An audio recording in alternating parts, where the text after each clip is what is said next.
The dollar, the euro, the renminbi all face challenges either to hold on to or to acquire international currency status. But I think the fact that that there are questions about all three suggests that none of them will necessarily be dominant and that there is room on the international stage for all three of them. What will this mean for Americans, and what will it mean for the international system? I do some calculations in the book about what the implications for American living standards and American incomes would be if the dollar lost its exorbitant privilege entirely. And the kind of numbers I come up with are that would cost us $225 billion, 3% of US GNP. That's 1 year of normal economic growth. So it's not a catastrophe, but one would feel it.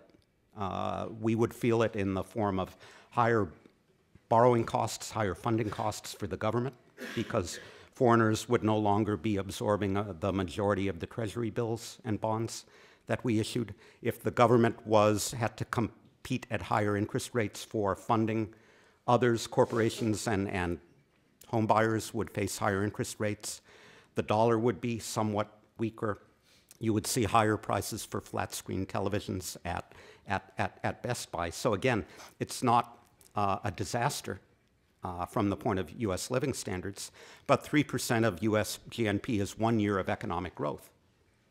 And we've had a recent reminder of how much better people feel when the economy is growing than when it isn't. That kind of change would be felt. On the other hand, I do think that moving toward a system where there are multiple international currencies would help us in terms of dealing with some of the sources of financial volatility that we've seen recently, as I explained. There would be more discipline felt by the reserve currency issuing countries.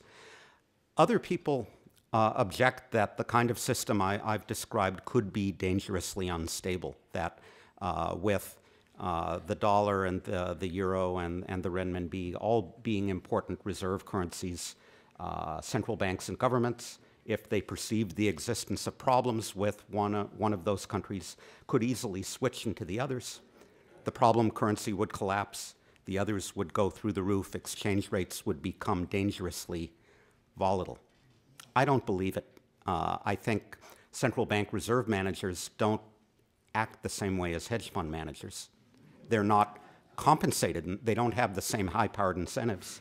They're not compensated on a 2+20 basis. They don't have to exceed the previous high watermark in order to draw a paycheck. They have social responsibilities, and they know it.